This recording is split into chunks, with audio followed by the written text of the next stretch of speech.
All right, let's fucking... It's a little bit of an awkward start to this episode because I almost destroyed this Ray's Sweet coffee table. That's like this glass coffee table that's full of VHS tapes, and it looks really cool. And I dropped a big heavy mic stand right on it, and we could have almost had glass everywhere. But more importantly, the VHS tapes might have been damaged. Yeah, so luckily though, it just fell on my computer, so everything's fine. Yeah, fuck your computer. Man, one thing, this is just getting into audio nerdery, but one thing I noticed listening back to these, I'm hearing it right now. It's like everybody has little quirks to how they talk or whatever. Yeah. For me, it's the S's. It like, just the way it comes out of my mouth is brutal. You can see it on here. Yeah. When I say something with an S and it just like spikes up. For me, I don't know if it's a spike sound, but I find my voice sounds a little bit dopey in a way. You know, I think there is part of that too. Is like I always feel like you know, obviously everybody, that's that classic thing everyone says, like they don't sound like themselves when they hear back recordings. Yeah. And it's true. Like no matter how much you record yourself, you never quite sound the same. So I kind of think of it like it's like a marionette. Like you learn what to do to make the sound on the other end come out the way you want it to. I mean, I'm definitely too lazy to just start enunciating everything like 100% properly. But my voice, I find it sounds muted almost when we're recording or whatever. And I don't feel like in normal talk, even right now when I'm talking to you, that I sound like I do on the podcast. I think part of it too is just being recorded. Like we're obviously we're not talking the same as we were 10 minutes ago. Like it just changes something, you know, like you just put on some kind of recording voice. Like it's impossible not to. I find it. I don't know. I don't see anything. I mean, yeah, I think we're pretty legit. We stay pretty much the same, but there's always like a little energy, just a little different. Something just changes. Right. Probably for the best. I don't know. But anyway, this is the Prison Wallets. Prison Wallets. I was just going to say that. This is the Prison Wallets podcast. I'm Ray. This is my co-host. Keith. Yeah, that's you. Remember? Yeah. You were here. You're still here. I was all set to talk about nothing. Or are you? Once we talk about the real podcast, I don't know what to do. Yeah. So, we're going to do... so we mostly do movie commentaries on this here podcast, but we occasionally do little side episodes where... You know, we might discuss, I don't know, school reform or whatever. you never know what's going to happen with this bullshit, like, really. We're doing a couple of maxi episodes, though, like, because we've got a whole bunch of stuff pre-recorded already. It's got to go through editing, and then, you know, it'll be put out for you motherfuckers to hear. So this is just a couple of things to kind of fill some space. So I think how this came up is on Twitter the other day. I think it was so to date this a bit that we're recording this before it comes out. The Avengers 4 trailer came out, and I think that must be what prompted you to put on Twitter that you decided you're gonna not watch it and you're gonna try to watch fewer trailers. No, what happened was this was before the trailer came out. A few days before the trailer came out, people were saying like the trailer's coming out, and I said, you know what? I've decided that for this whole year, including the Avengers 4 trailer, I think it's called Endgame. Yeah. I didn't watch it either. I'm not watching any trailers at all for all of 2019. And that'll kind of tie into, we're going to do an episode after this about movies that we went into blind. So we'll talk about that more then. But yeah, so you mentioned that on Twitter of like, I'm not going to watch this trailer. And we did a little Twitter thing of, like, fuck trailers. But that made me think of trailers that there are times when a trailer rules. Oh, that's what I remember I said to you is just like, like it's actually kind of more fun to watch the trailer after. Mm-hmm. Like you go into the movie as blind as you can, and then it's a fun little like after dinner.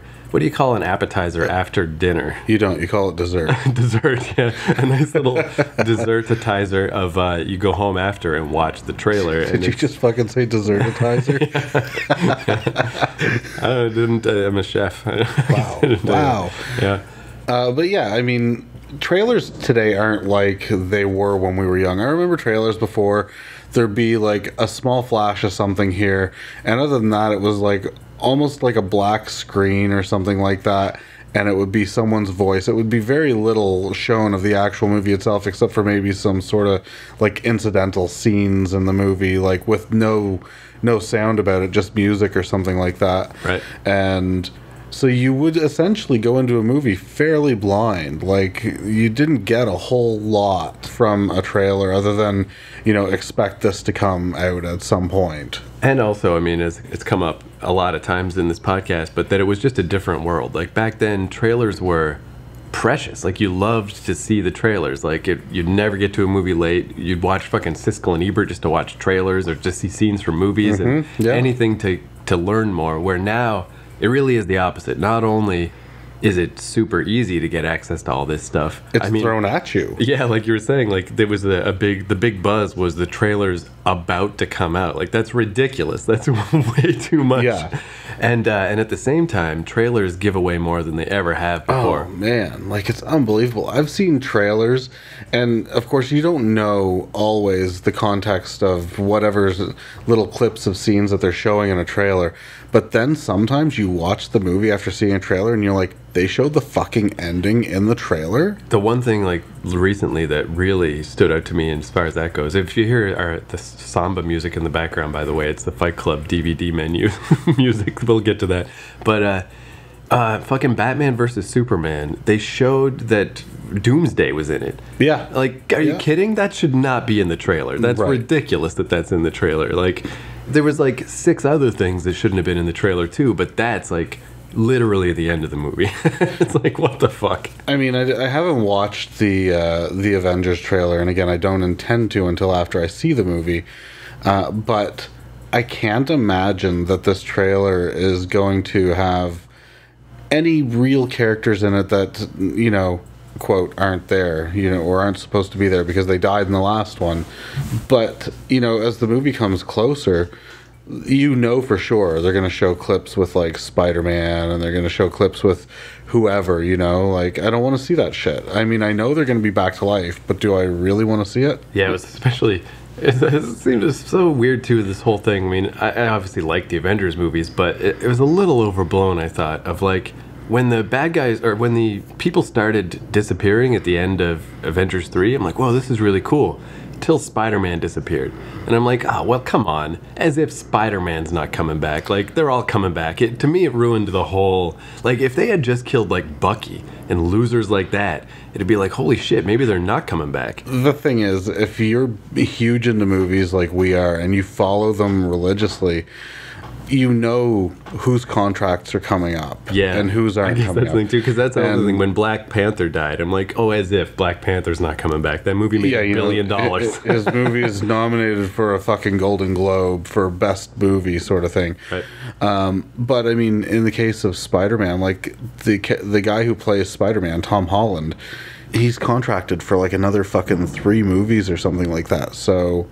Yeah, he's not going to be alive in the Avengers movies? Not possible. Right. So, yeah, it was still a cool moment. It was definitely like, whoa, this is cool. But if they had killed off Captain America or Tony Stark, or even Thor, or Chris Hemsworth, that might not be back, whose contracts are close to up or done after this movie, that's more believable. Yeah.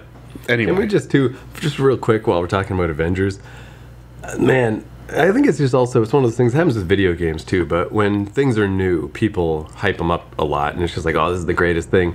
But like, there was a lot of love for Thanos. Like, oh, Thanos is the coolest bad guy, and his plan is so smart, and he's so cool. And I never thought this was a good plan, to kill 50% of everyone to deal with the problems of overpopulation. That is the stupidest fucking plan I've ever heard in my life.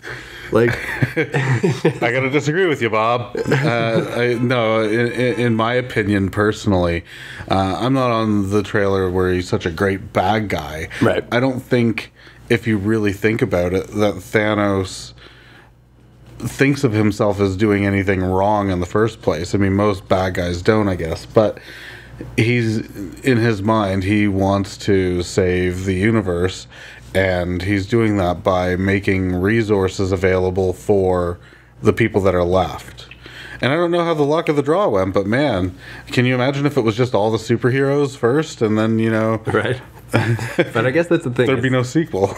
Yeah, that basic premise, I don't mind. But 50% is not anything. Like, if you just take Earth with our 7 billion people, so you take us down to 3.5 billion, that's still way too many people. Like, we're going to be back up to 7 in 50 years. Like, it should have been 99.99% of people if that's what you want to do. Now, that's an evil plan. And then I'd be impressed. But what if the 0.1% of people that's left, there's like, say... Only retarded people are left. Oh, that'd be the greatest planet ever.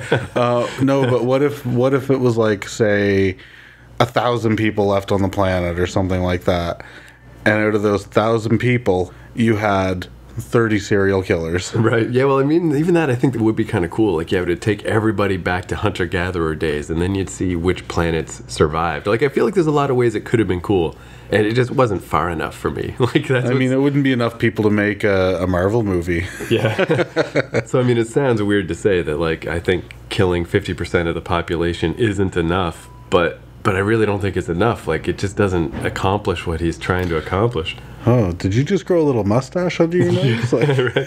I heard too, I never read the comics, but one of my friends was telling me that, which this also makes more sense to me, that in the comics, it was more that he had the hots for this god, and he was basically, his infinity gauntlet shit was to try to impress her. Is like, I'm not a god, you are. But I can, like, I'm gonna make you notice me. Like, look, I just killed everybody. How about that? And like, I like that better too, and not all this like, oh, I'm actually a good guy. Like, I just want my dick sucked. Yeah, exactly. So I was thinking we were gonna do this episode about trailers that we like, but just since we're already talking about not watching trailers, maybe it'd be more natural to do our other topic first for this episode, the topic blind viewings. Yeah, because I feel like we're easing just, that's what I like about our podcast. We just let it fucking flow, ebb and flow. Because yeah, like that's one of those things that it is really like tough almost to see a movie without knowing about it. Mm-hmm. But when it happens, it's great. It's really cool. Okay, so let's do that then. I've got 5 movies picked out, and you have... I've only got 4, so yeah, you start off and we'll go back and forth. Okay, but you have to find a 5th, though, or think of a 5th. Or we'll just do it, it'll be a Ray sandwich. You'll be the bread. Or is that a Keith sandwich? If you're the bread, if you're on either end, and I'm in the middle, who's the sandwich? I don't know. I like to think of myself as the meat, but Anyway, okay. I'm going to start off. So this episode, like Keith said, is going to be about movies that we went into blindly. We didn't see any trailers. I didn't hear any word of mouth for any of these movies, really. And that's sort of how we came to see them. And they were phenomenal enough that it's a really great thing that we didn't see them with a trailer. Right. So my first film is American History X. The Ed Norton, what's that guy's name? K. His last name is K. He directed American History X, and he quit 3/4 of the way through the movie because he kept on fighting with Ed Norton, and Ed Norton was like, fuck it, I'll direct the rest of it, and he did. Right. I've heard too that's one reason why Ed Norton doesn't show up that much these days, is he's hard to work with. But I hear he's really hard to work with, but man, when that guy is on his game, he's golden. Like, so many good movies. Yeah, like he plays a really good crazy dude for sure. American History X, directed by I think Tony Kaye. I think that's the guy's name. Ed Norton, Ed Furlong, Fairuza Balk, the fat guy from My Name Is Earl, whose name I can't remember. He was in Mallrats as well. Yeah, Ethan Suplee. Ethan Suplee, yeah. And Stacy Keach, about a white supremacist who ends up in prison for murdering a couple of black dudes murdering a black dude that tried to steal his car, his truck or something at night, and ends up going to jail and getting butt fucked by some other white supremacists because he starts seeing the error of his ways. And then when he gets out, his kid brother is headstrong and also deep into the white supremacist thing. And, I mean, good movie. I went into it totally blind. I was sitting at home one night, early 20s. I think I was 21, 22. And I had nothing to do. And I was scrolling through pay-per-view, and there's this movie I'd never heard of. Clicked play, paid $8 for it, and rented it immediately the next day. And recorded it and proceeded to watch it 5 times in a few days. And I pimped it out to everyone. I was like, watch this shit. That is a movie. I should really watch it again because I've seen it, but it's funny that when I think back to that era, I don't remember it as well as the other Edward Furlong or Edward Norton movies from that time. Like, I watched Primal Fear a bunch and Rounders a bunch. See, I saw Primal Fear and Rounders once each. Yeah, so we're like the flip-flops. I think I only saw American History X once, but I did like it. And one thing, man, that everybody remembers and will never fucking forget is that's The where... curb stomping. Yeah, that popularized the term, I think, curb stomp. Yeah. Is that fucking... There's even that dude, Seth Rollins, the wrestler. He had a finisher called the curb stomp. That, Yeah, I remember that. and I think they brought it back, but it's got a different name now. Because, like, somebody at some point, Vince McMahon was like, found out where that name came from. And he's like, what the fuck? You're putting this on TV? We cannot... Don't call it the curb stomp. Like, what the fuck? Oh, man, that's good. Fucking family company. Because, yeah, that is a truly disturbing scene. Oh, yeah, it is. Like, the first time I saw it, honestly, I was like, what the fuck? Like, Yeah. So anyone, I'm sure everyone knows, but anyone who doesn't know, it's you, it's like, what do they say? Like, bite the curb? bite the curb, yeah. And when the guy puts his teeth on the curb, they just stomp the back of his And head. it shows him close up of this black dude putting his teeth, opening his mouth real wide and putting his teeth on the edge of the curb, and then boom, and he's like, "Good night, motherfucker," or something like that, and that was it. So anyway, that American History X is the first one in my list that I've seen blind. I give this movie a perfect A+. That's actually, and that makes me, because I needed to think of one more, that made me think of another movie that is like weird, like a weird circumstance, but it does kind of fit with this, and the white supremacy thing is what made me think of it. It's this British movie called This Is England. And I read about it. This was in like 2005. I was in Vancouver, and I read about it in one of the free papers. Yeah. And it's the only time I remember going to a movie because I read about it. So I never saw the trailer. I just read the blurb, and it was about like ska and early punk culture in the 80s in fucking England, obviously. And but what I didn't know about it, because I'm just like, oh, that sounds cool. It's a little fiction movie, but it's about that scene, and you know that sounds cool. So I'm watching it, and then, like, you know, the dudes start shaving their heads, and then they start wearing red suspenders, and the next thing you know, everyone's a white supremacist. And I'm like, what the fuck happened to this movie? So it was kind of similar in that sense that I just thought it was going to be a fun... Was it good, though? Because I've never heard of it. Yeah, it's not bad. It's the dude, one guy you might know is the dude that plays Cassidy in Preacher is in it. Oh, yeah. It's one of his... I can't think of his name, but I know who you're talking about. Yeah, it's one of his early movies, and...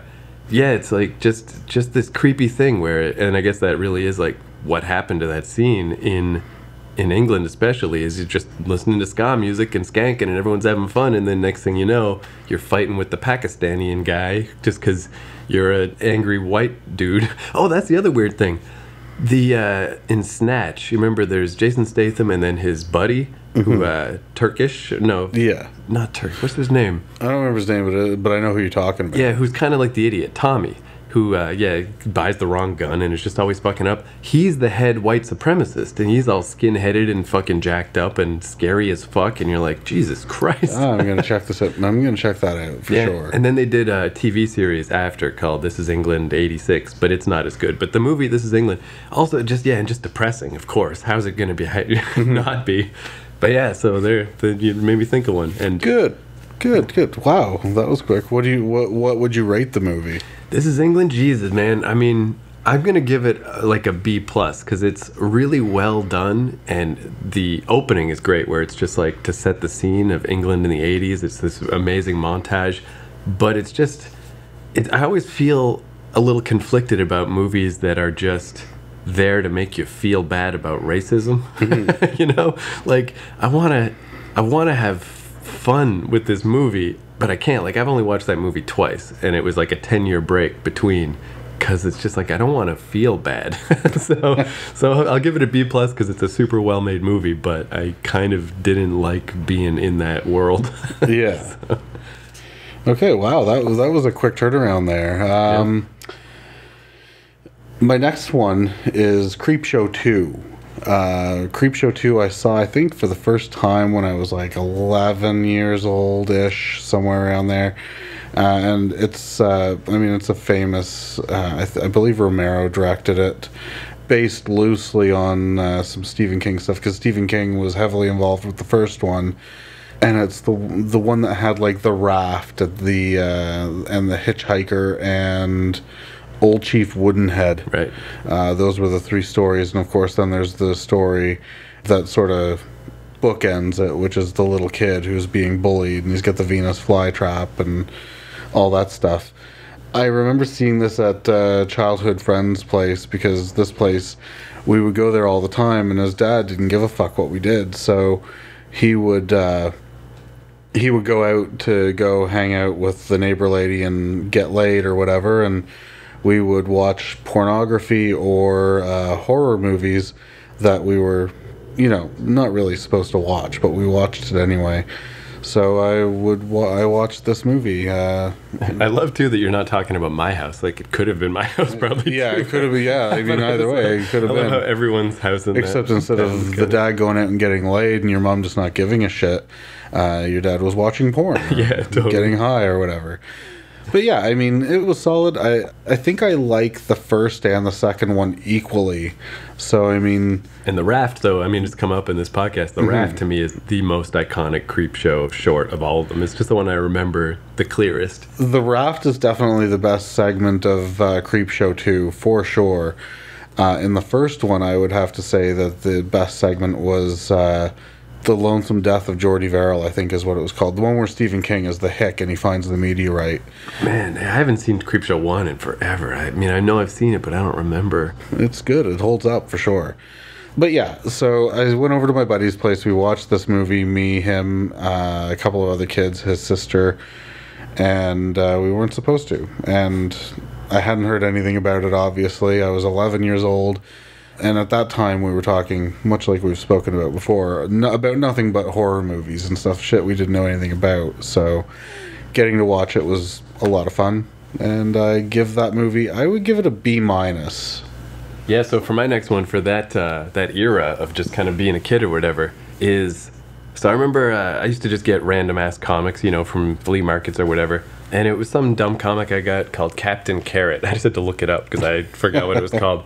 And... it's just like some, I don't know, animals that dress up like superheroes and do dumb shit.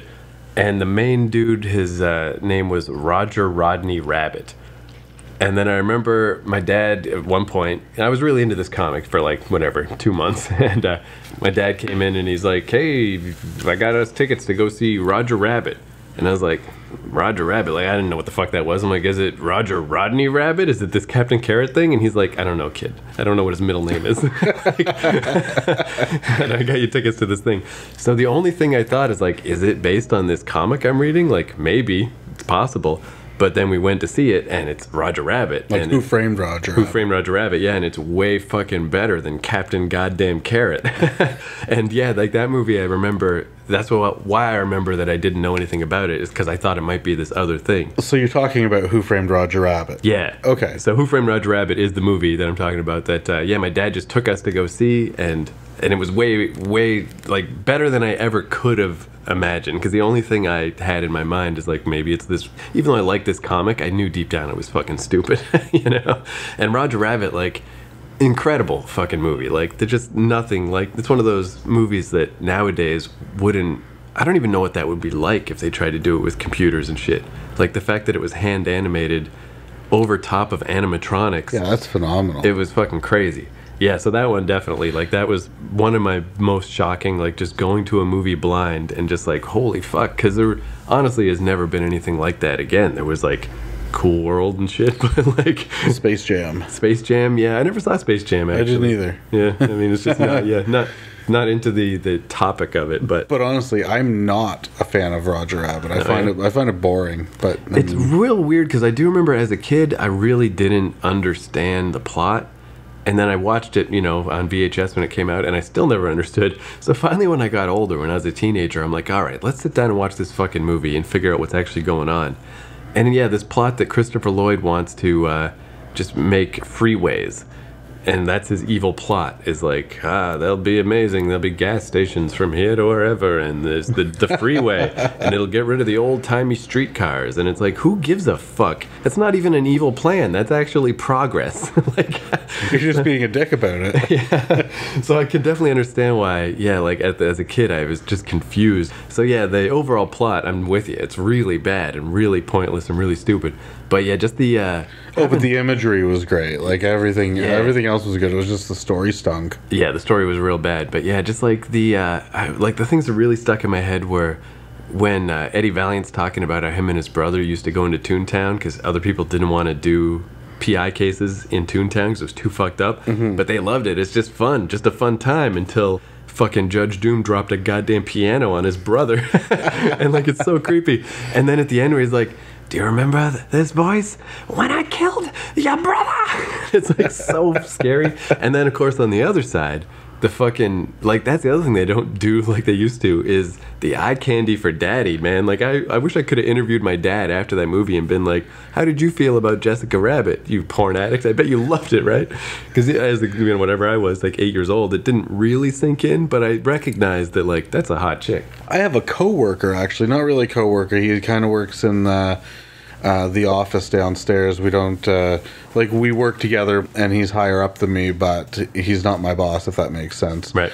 And he's a porn addict and a pervert. He's like a different department. And I can't count how many times in the last few months he's brought up Jessica Rabbit. Like, Jessica Rabbit's really hot, right? And I'm like, she's a hand-drawn thing, dude. Very formative for a lot of people. At least, though, that's one thing, too, is at least Jessica Rabbit, she was a cartoon, but at least she was a human.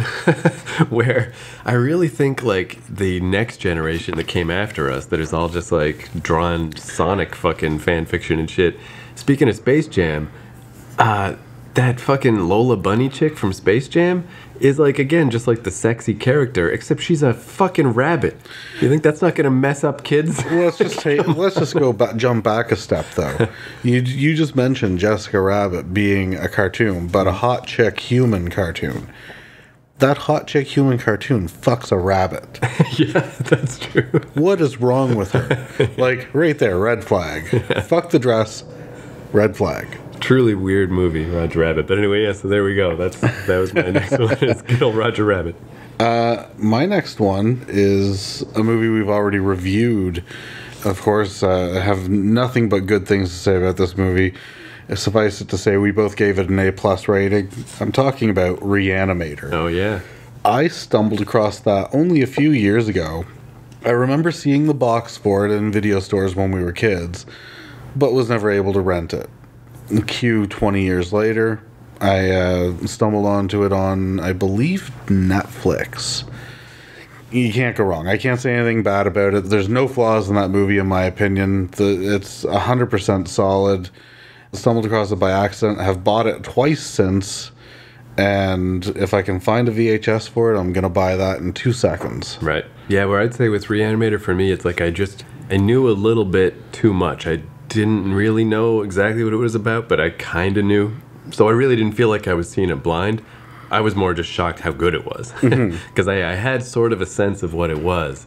Except I think, like I said in our podcast, I wasn't sure which one was Reanimator and which one was Eraserhead. Like, to me, I wasn't sure which movie was which. Oh, yeah, yeah. Now I've watched them both, and, like, yeah, you can skip Eraserhead, but fucking Reanimator is, so good. So if you get a chance, go out and buy Reanimator. I want everyone to buy Reanimator because if you don't like it, you're a fucking scumbag. And if you do like it, it's supporting companies like Arrow Video and Synapse who painstakingly, I guess, what's the word? They edit the movies. I can't think of the fucking... They give it a new transfer and stuff, and they clean it up and give a better picture and all the sound and all that. Right.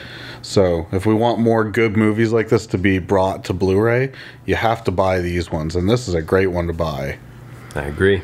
A triple plus. A triple plus. Our only A triple plus. There was this thing in, I don't know what it stands for. Nobody really knows, but in Japanese games sometimes, like Resident Evil games and shit, Metal Gear Solid games and stuff, where they'll give you a rating at the end from, F to A plus, whatever. But you can get above A, and for some reason it's called S.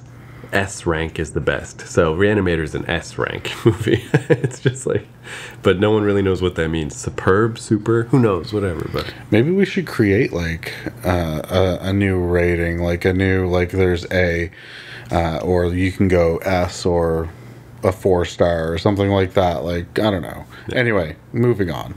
So I guess I got like 3 more in mind. I guess the next one I'll do is we must have talked about this, I'm not sure, but I remember when Logan came out. So I follow the X-Men movies pretty well, but not the Wolverine movies. Recently, I watched The Wolverine, the one where he goes to Japan, and it's not bad. It's pretty good. But at the time, I didn't watch it because I heard that X-Men Origins was bad. I never really heard much about Wolverine, so I didn't watch it.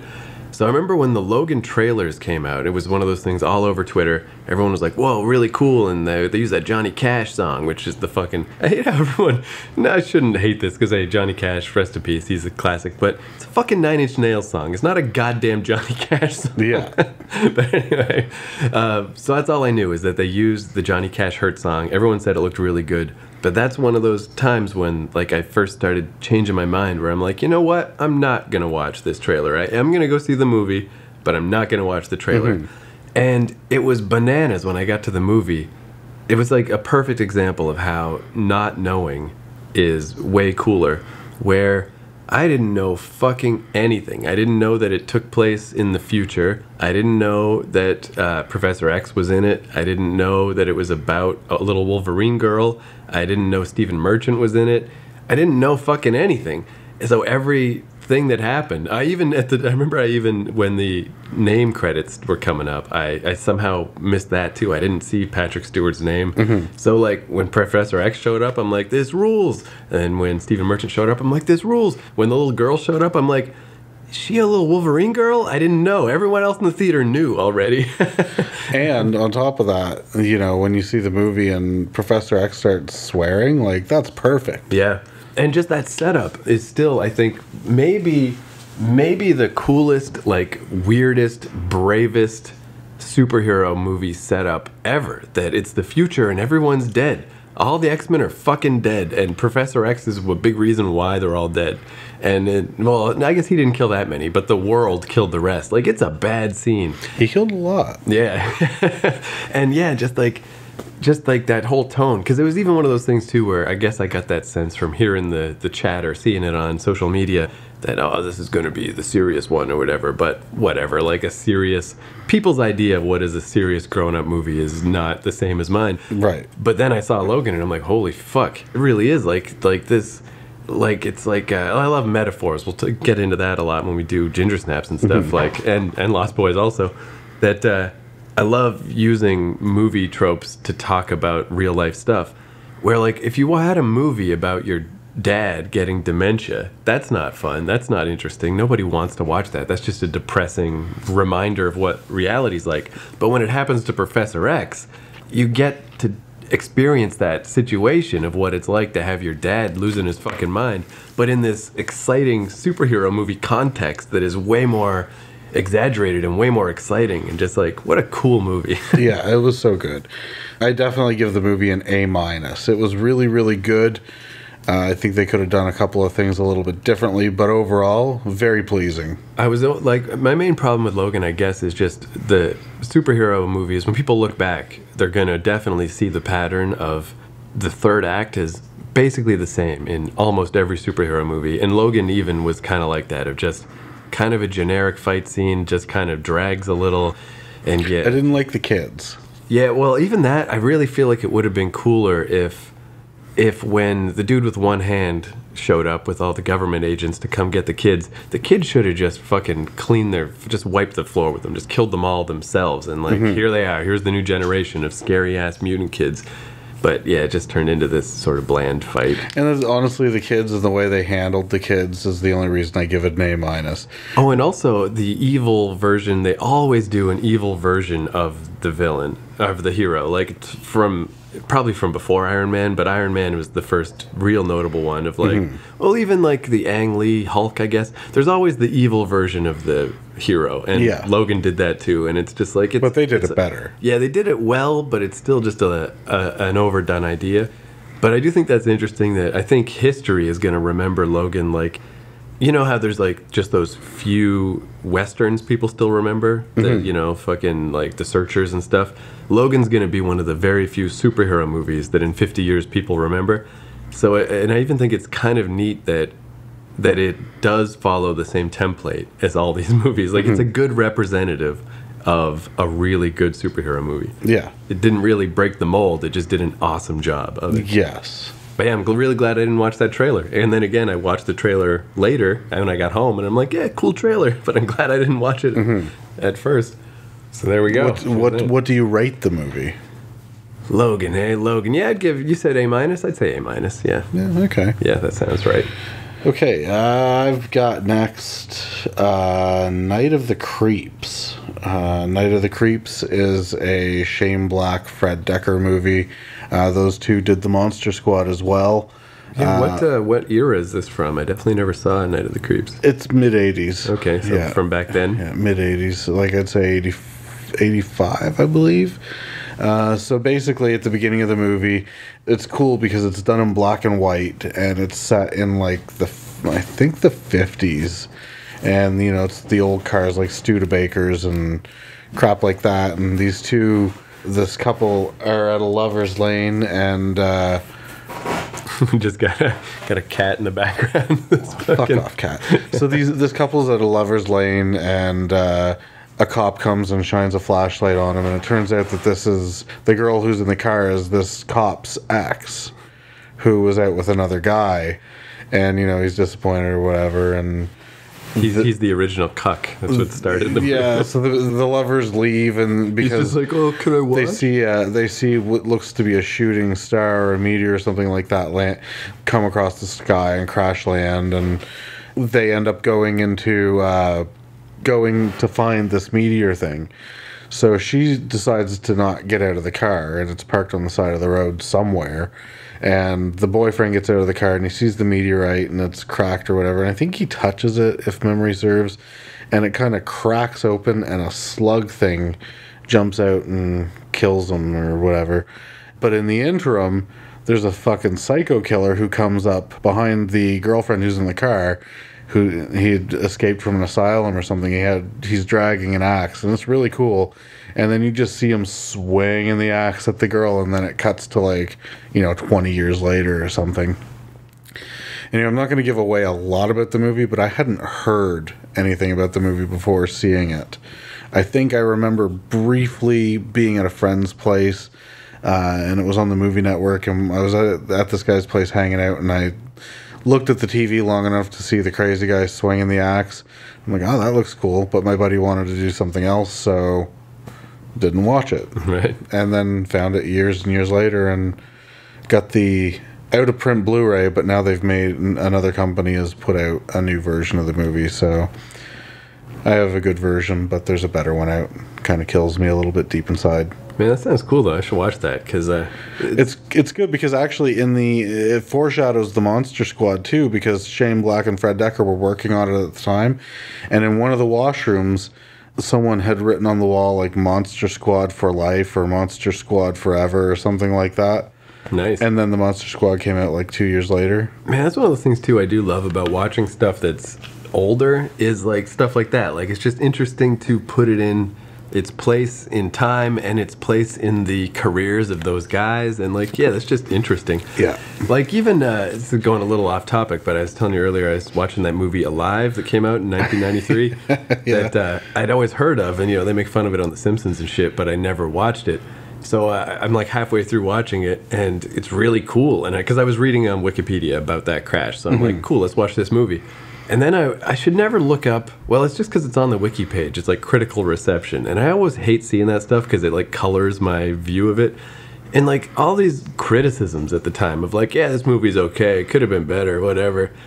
And maybe I would think that too in 1993. But now I'm just glad somebody made a movie about this. It doesn't have to be perfect, you know? Who gives a shit? Why nitpick this movie?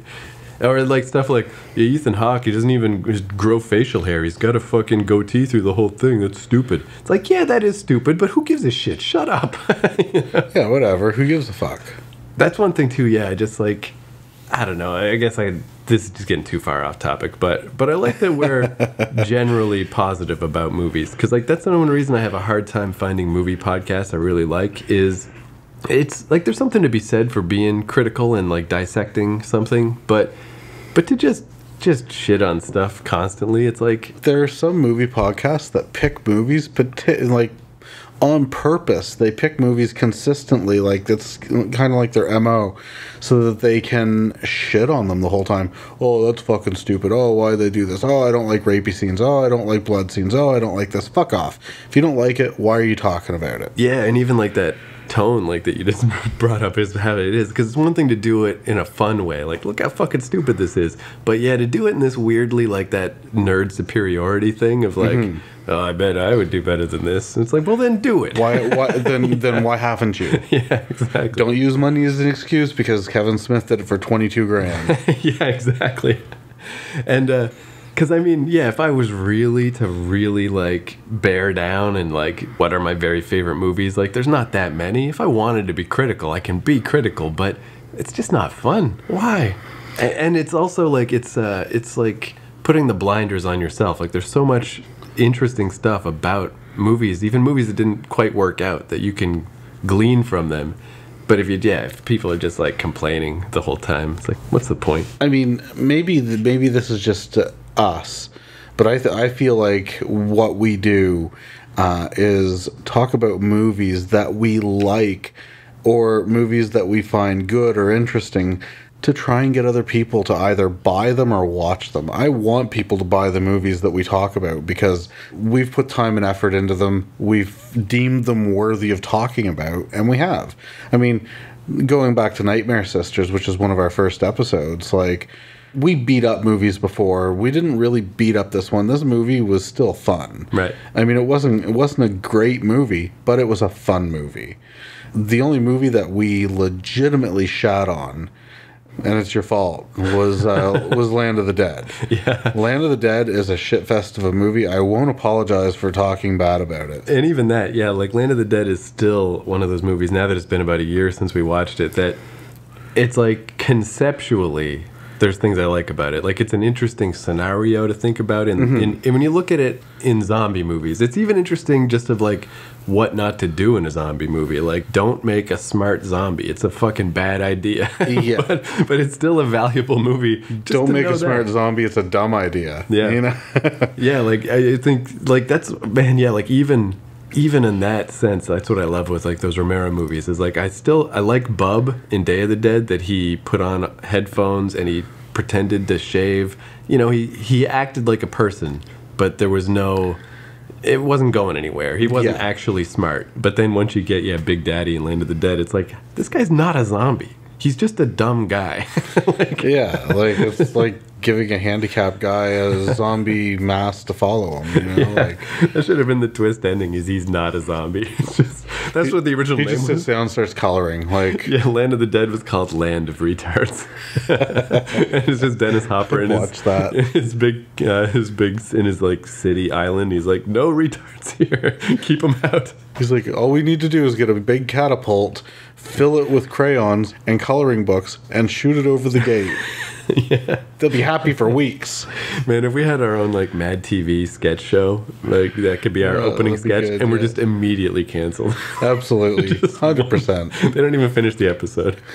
So what was the next one you had on tap? So the next one I was thinking of is Django Unchained, where... Oh, good movie. Good pick. Yeah, and like obviously Tarantino is really never really... The only Tarantino movie, I guess...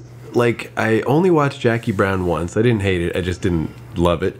The only one I didn't like is Death Proof. Stuntman Mike is just it's just too slow, too boring. But overall, obviously Tarantino is excellent, and I loved Inglourious Bastards like a lot. So Django was the next movie, and I remember I was living here in Toronto, and I just saw the ads on bus stops that just said Django Unchained, Leo DiCaprio's face, Christmas Day, and I'm like, you know what? Again, I'm not going to look it up. I'm not going to ask anybody what this is. I'm going to do no research. I'm just going to go see it. And that was another weird case where I'm like, holy shit, this takes place in cowboy days? Holy fuck, Leo DiCaprio's a horrible slave owner racist?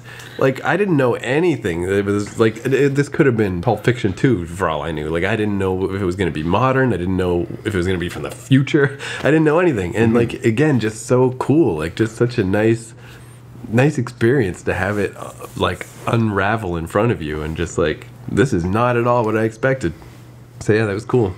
I definitely give that movie a solid A. Yeah, for I mean, sure. I didn't like it as much as Inglourious Bastards, mostly just because it was one of those things where after, I can't think of his name now, but the German actor. Christoph Waltz. Yeah, after he dies, it's like, well, this movie just never quite recovers. It's just like that last bit. I'm like, I just wish he was still in it. I mean, but that's the only. Really Django was a really good movie. Inglourious Bastards does not get enough praise in my opinion. Yeah, I love Inglourious Bastards so much. Where Inglourious Bastards, it's like I've always found Tarantino movies weird.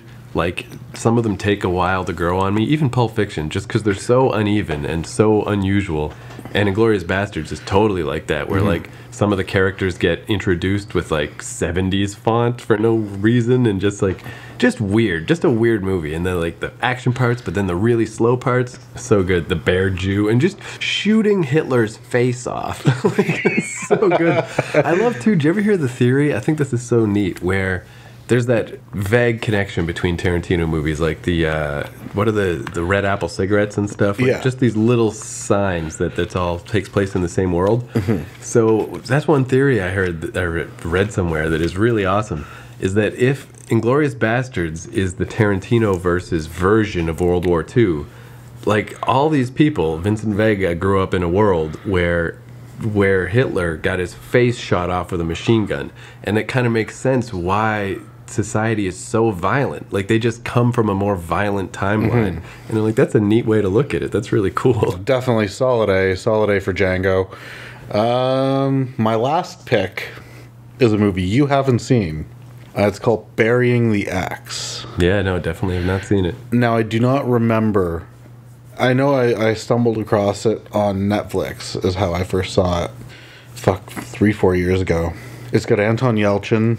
It's got the girl that was in the Texas Chainsaw 3D, and she was also in True Detective Season 1. Anyway, she was a hot thing for a little while. I mean... I think I know who you mean. The chick with the tits and the eyes. Right, yeah. She was in the Baywatch movie, stuff like that. Anyway, this girl had a lot of... I guess there was a lot of buzz about her for a little while because she did like this sex scene with Woody Harrelson in True Detective, and she hadn't done anything like that before. Wasn't she? She was in It's Always Sunny in Philadelphia. That's where I know her from. Yeah. Anyway, but I know who you mean. I just don't know her name. Magic of the internet. Yeah. Fuck it. Let's just look it up. What are we doing?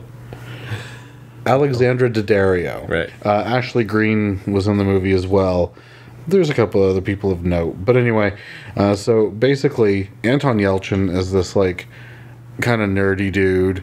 He's got a girlfriend who's a fucking cunt from hell. Like, just horrible. And, he meets this girl who runs an ice cream shop, who is Alexandra Daddario. And they have such similar interests. They both like horror. They both like nerd stuff, whatever. And she's so nice to him. And they're into each other. You can tell they have a chemistry. And he wants to break up with this other girl because she's just a rotten bitch beast from hell. Like, she won't let him... Like, she's designed his apartment for him and, gotten rid of anything cool that he likes. And, it's not his apartment anymore, sort of thing. So he's decided he's going to break up with her. So they go to this park or whatever. And I don't remember if he actually gets to tell her that he's going to break up with her or not. But she gets pissed off about something, because she gets pissed off about a lot of things in the short time you see her. Right. And she gets hit by a fucking bus and dies. But he's got this thing in the shop that he works at, because he sells oddities and stuff like that.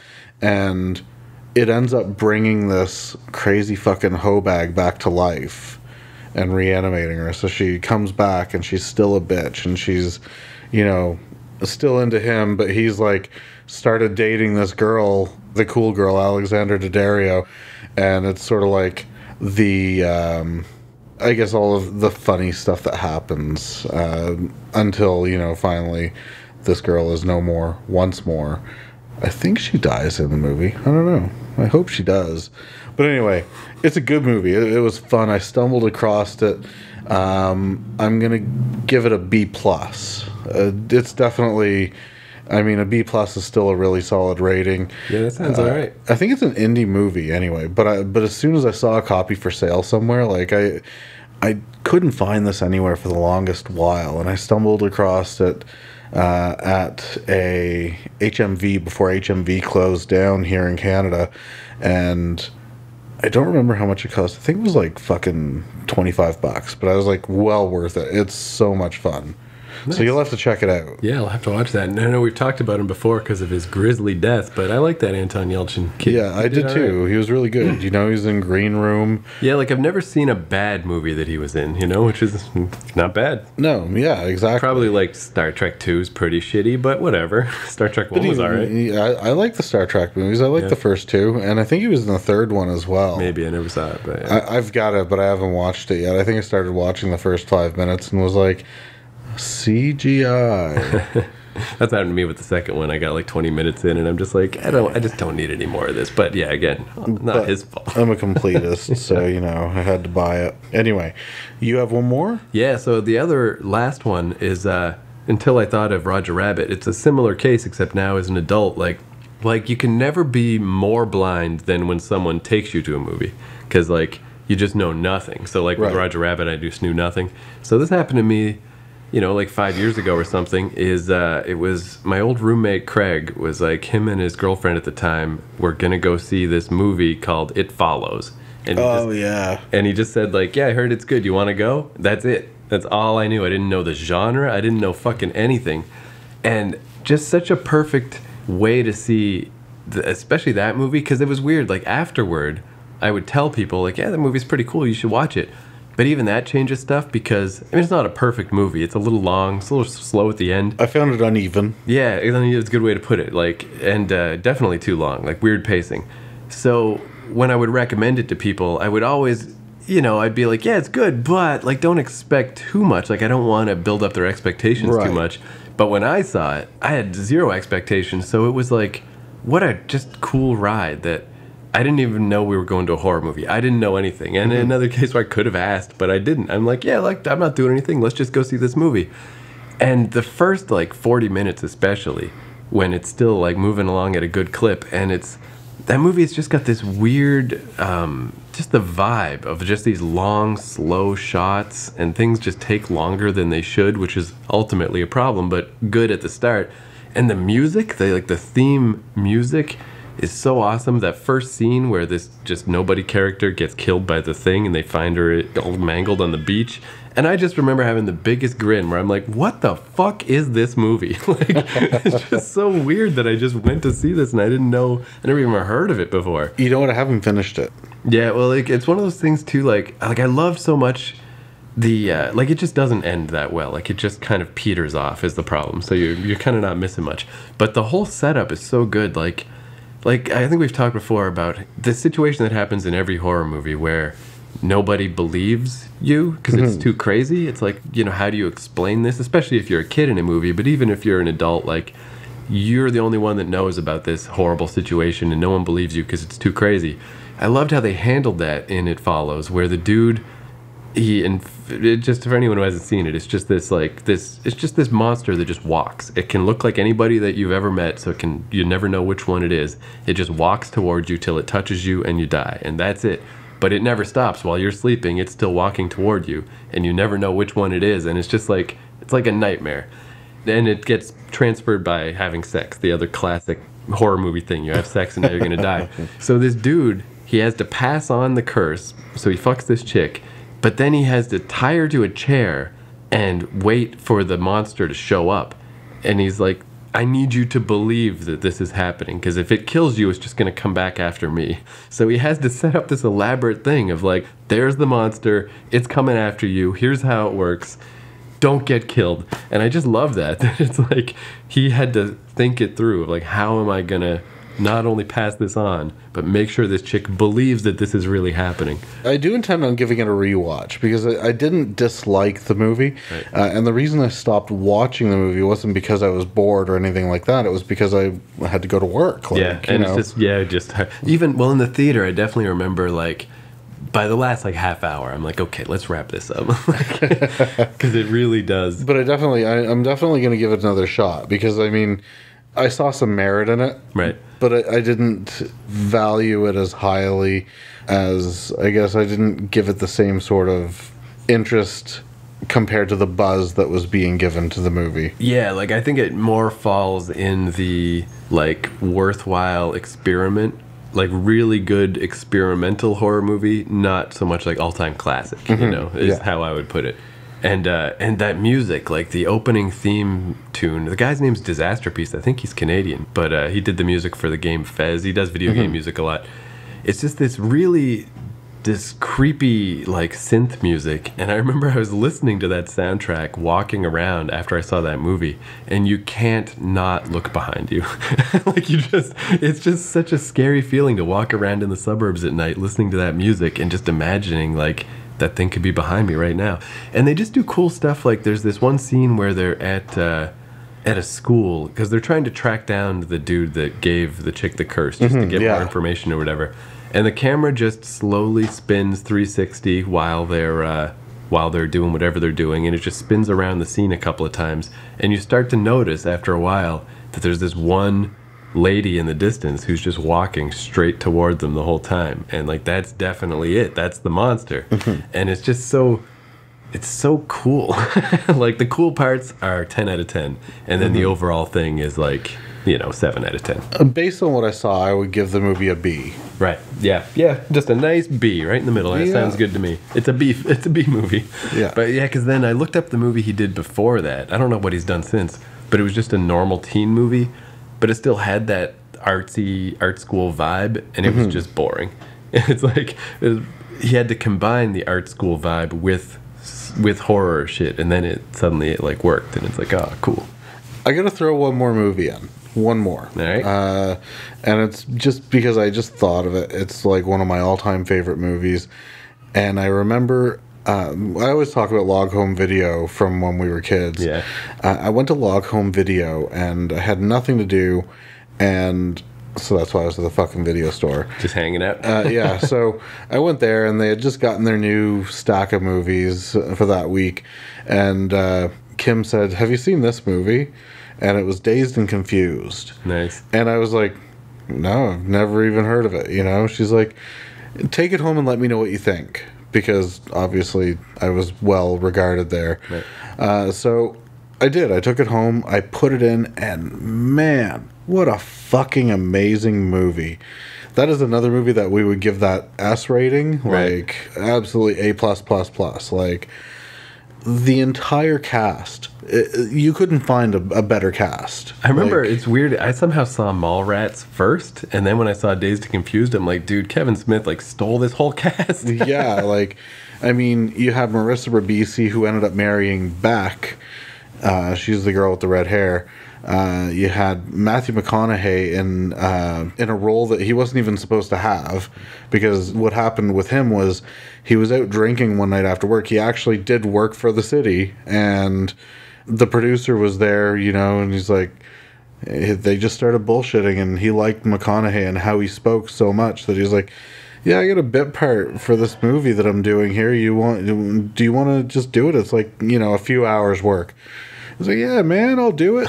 So he went, and then they expanded the role further because he had such good chemistry with everyone. So that was his first movie? I didn't know that. Yeah. Nice. Of course, you get Affleck. Affleck plays the perfect asshole. Yeah. He's perfect in that movie. You have all the other bit players. You have Adam Goldberg. You have... who else? It doesn't matter. The whole fucking thing is just solid gold. I can't say enough good things, and I did go into that blind because I had never seen a trailer. I had never seen anything for it. I'd never heard of it. Right. And this is back in 93. So 93, I would have been 14 or 15. Right. Yeah. So anyway, phenomenal movie. I'm sure most people have seen it. If you haven't, you need to get off your ass right now and go find a copy of that movie, or see if it's on Netflix or something like that. Did you ever hear about those, I guess because I had that idea that I wanted to do a podcast about Scott Pilgrim where I do 1 minute at a time, but then I found out that other people already did that. So like they do it with Star Wars, somebody's doing it with Lost Boys, but I feel like you could do a great 1 minute at a time about Dazed and Confused. Like, just watch 1 minute and discuss what happened in that 1 minute. Like, that's one of those movies. I wonder how long an episode would be. Yeah, I mean, I guess you just talk till you run out of shit to talk about. Like, right? Some episodes would be real long, some maybe not as much, but there's just those movies that there's just so much unspoken shit kind of happening. So I guess that does it. We did it. That's we've definitely exhausted our 5 and in my case 6 movies a piece for movies that we went into blind. And so we are the Prison Wallets. I'm Ray. This is Keith. You can find us on iTunes, Twitter, and Instagram, and at keithcourage.com. For Twitter, it is at Podcast Prison. For Instagram, it's prison_wallets_pod. You can find Keith at... Yeah, so I guess just at Keith Courage is where all our shit is. But I guess I'll mention, it's like annoying because every podcast mentions this, but it really is true that if you just like go toss a review in on like iTunes or whatever, then iTunes knows that you're not just a piece of shit podcast that no one listens to. Mm-hmm. You know? Yeah. And it really does help it just kind of come up. Like I noticed, so I've got this podcast I do where I just, because I'm trying to write a novel, so I just record my thoughts about writing a novel. And I just noticed the other day, because iTunes is split up by country, so there was no reviews in Canada, so I didn't know I had reviews. But there's like 2 reviews in America. It's not a ton of reviews, but it's like 2 5-star reviews. And just because of that, it ties me in with like people who subscribe to this podcast also subscribe to, and it's just a bunch of fucking annoying writing podcasts that they can go fuck themselves. They suck. Fuck them. Mine's way better than them. Because like, I don't know, again, it just makes us sound so terrible, but there's this stiffness to podcasts. Like I'm like, let me check out these other podcasts, and I hate them. I fucking hate them so much. But it really is helpful is what I'm trying to get to. It's like, yeah, so give us on not only iTunes but on Instagram and Twitter as well, give us a rate, a review, a follow. I mean, rate us as you will. I mean, I don't expect everyone to love us, but I don't expect everyone to hate us either. So yeah, and I mean, even just like we don't have to be a big podcast, but just to be even a small podcast is way better than a nothing podcast. Like again, all these podcasts I do. I got this podcast I've been doing where just to make myself call my mom is like, oh, I'll record it. We'll do a little podcast and we just talk about history and shit. And without exaggeration, nobody listens to this podcast. I think 2 people listen to this podcast. I subscribe. Yeah, well, nice. And then again, yeah. I feel actually when I listen to that podcast, I very much feel like a fucking perv voyeur because right. I know you, I know your mother, like, you know. So listening is sort of like I'm listening to something I don't know if I should listen to because right. It's like, you know. Anyway, yeah, like, rate, review, all that stuff. Subscribe.